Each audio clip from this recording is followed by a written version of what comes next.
One day ও টি-20 ক্রিকেটে তেমন ছন্দে নেই লিটন দাস এবং গত এক বছরে ওয়ানডে গড় 10-এর নিচে এবং টি-20তে 17 গড়ের আশেপাশেই। এর মাঝে লিটন দাস সাদা বলে কেবল একটি টি-20তে 50 করেছেন। ওয়েস্ট ইন্ডিজের বিপক্ষে সর্বশেষ ওয়ানডে সিরিজেও ব্যাট হাতে ব্যর্থ লিটন এবং টি-20র প্রথম ম্যাচেও 0 রানে আউট হয়েছেন লিটন দাস। এমন অবস্থাতে ওয়েস্ট ইন্ডিজের বিপক্ষে চলমান টি-20 সিরিজে অধিনায়কত্ব করছেন লিটন দাস। এর কারণে বিষয়টি নিয়ে আলোচনা চলছে গুরুত্বপূর্ণভাবে।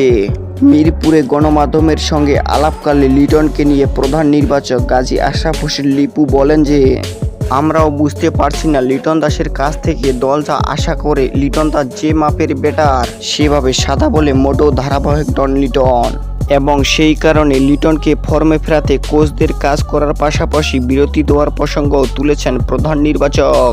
চ্যানেলটিতে নতুন দর্শক হয়ে থাকলে অবশ্যই চ্যানেলটি সাবস্ক্রাইব করে পাশে থাকবেন। ধন্যবাদ।